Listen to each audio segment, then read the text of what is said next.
Hi sir, good morning po. Sir Mark B007. Sir, ito po yung upload video test na order nyo.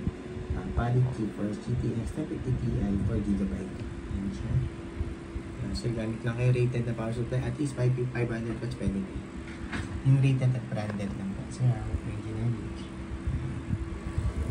So, sir, number nyo.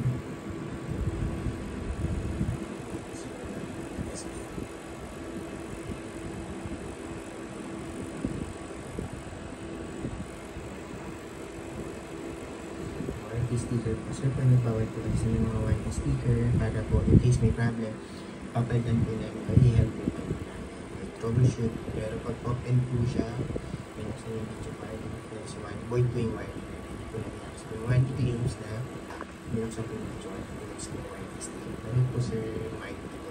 So, yun po, nasa screen na warranty sticker po ng black and white. Yung official warranty sticker ng palit po, it means verify na yung or na-repair.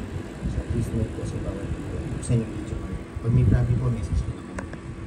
Hindi na lang po buksan yung video card. Okay? Ito po pala yung box niya. May box po siyang kasama.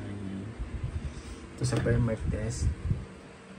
Time running niya, 3 minutes, 12 seconds. OpenGL errors none. Reading po na MSI Afterburner software. And yung graph. Yan. Smooth and stable lang po. So straight na straight lang siya. Ito po yung buong screen. Wala pong kahit na anong issue. Walang random restart, random shutdown. Walang hang and freeze. Wala din pong BSOD at card-based display na lumalabas. Napaka-smooth and stable lang po. Guaranteed po namin yun, sir. Alright.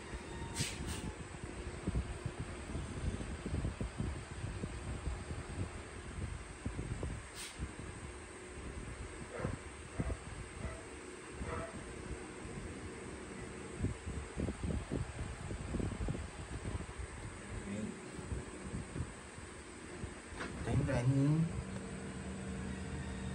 exactly 4 minutes na po siya running. Napaka smooth and stable pa rin po. Okay, Mark B7. Close ko na po ito per Mark. And yung per Mark natin yung settings niya. MSI Afterburner software. Yan po yung reading niya na video card. Okay, and full details and specs po sa GPU-Z. Sensor, yan, wala naman pong issue.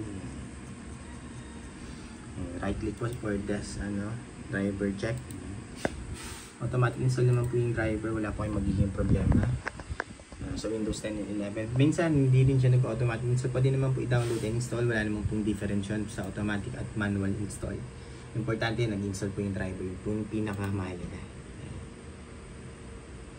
Okay.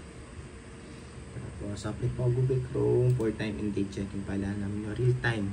Kailan po nire-record itong video test before po namin i-ship out. Tinas po na namin. At good afternoon na pala. 12:14 PM, Sunday, June 16, 2024. Okay, card date and time natin, real time. Isa pa. PH. Time lang.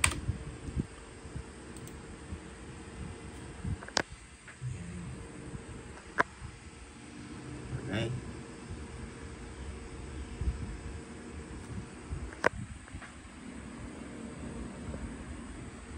Alright.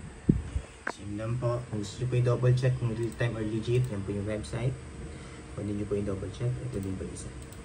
Kung pwede nyo po i-check kung legit, kung nadadaya. Yung website nila. Okay. Yun lang po Sir Mike B007. Close ka na to and shutdown para ma-ship out na po namin itong order nyo today.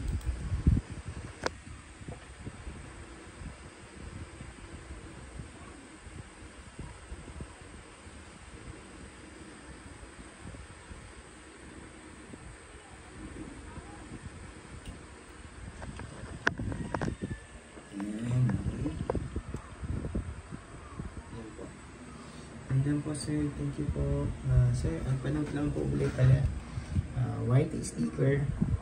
Bawal po alisin o buksan yung video card para hindi ma-void yung warranty natin. Lalo na yan. Serial number niya. Model po ng video card. Okay.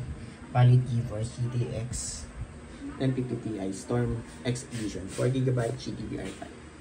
Ayan po sir Mark, thank you po. Bye.